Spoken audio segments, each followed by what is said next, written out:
Good morning, guys. My name is Joel Johnson. I'm a sports and recreation major here at Tiffin University. In this video, I will be talking about my family and culture, how they made me the man I am today. I'm originally from Georgetown, Guyana. Guyana is located in the continent of South America. Mainly in Guyana is made up of 5 ethnic groups, which are the Amerindians, the Africans, the Indians, the Europeans, and the Chinese. Guyana is more looked at as a collectivist culture whereby everyone work together instead of being individualistic culture. No one already work on their own or work by themselves. Everyone comes together as a team, I would say, as a unit and work together as one. First, I would like to talk about respect in my culture and the way how family view respect or being disrespectful. So first I will talk about respect in my culture and how it helped me really shape me into the man I am today. So respect. In my family, they are very fond of people who have respect. Growing up in a household, I had to growing up in my household, I had to learn to have I had to learn to have respect from an early age.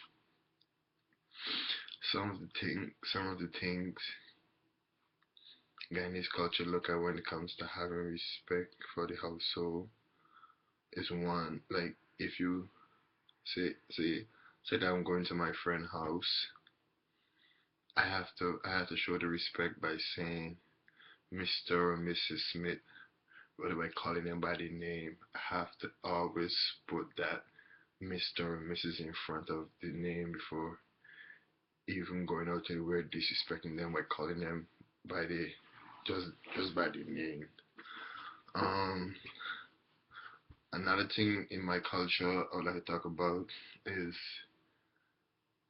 entering people's houses, and before we enter their houses, what we supposed to do in my culture. In Guyana, before you enter anyone's house, you're supposed to take your shoes off before you enter the house. So those are some of the things, are some of the traits that I actually grow up with, whereby now I still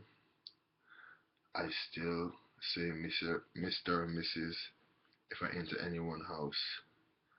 I still take my shoes off before I enter anyone's house. Even coming to America here, in this culture where you guys don't really usually take your sneakers off or anything before you enter the house. You guys just walk in with your sneakers from right off the road.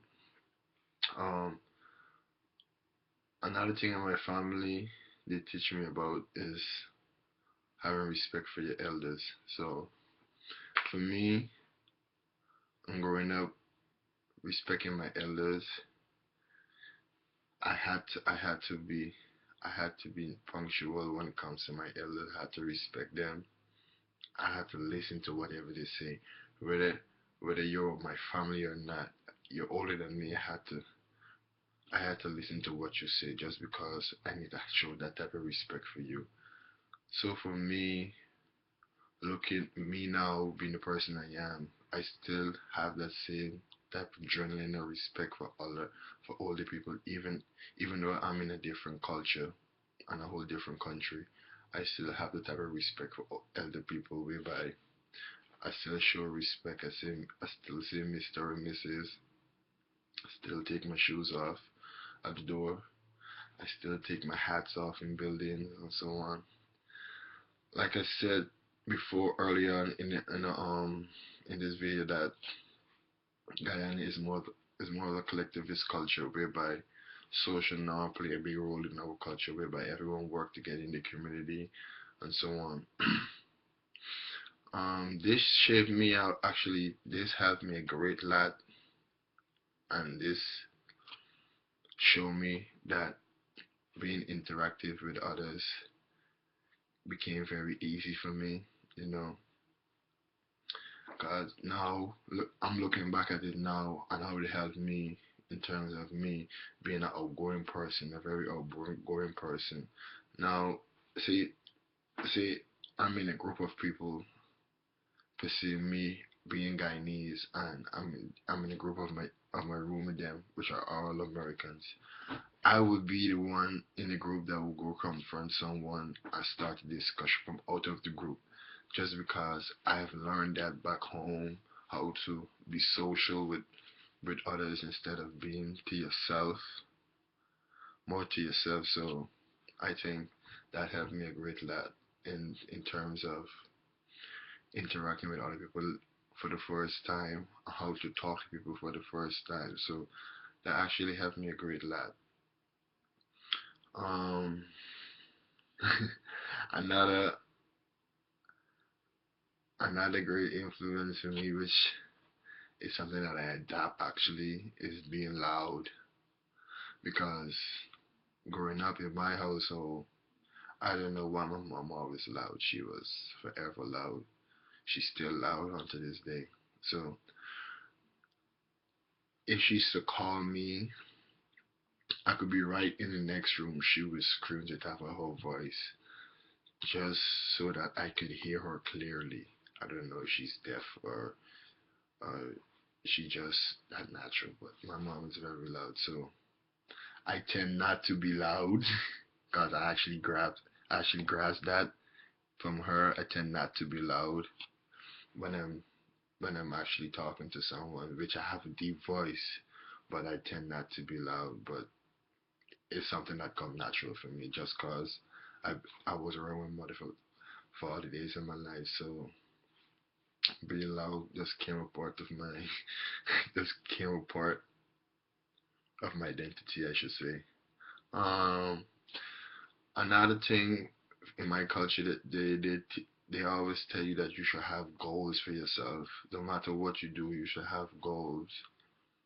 Saying whether it's long-term goals or short-term goals, they teach everyone in our culture to have goals. So for me, I always since growing up, I always had goals, and how that influenced me today and shaped me to be the man I am is that I would set goals, short term goals or long term goals, whether it's in class or it's on the track.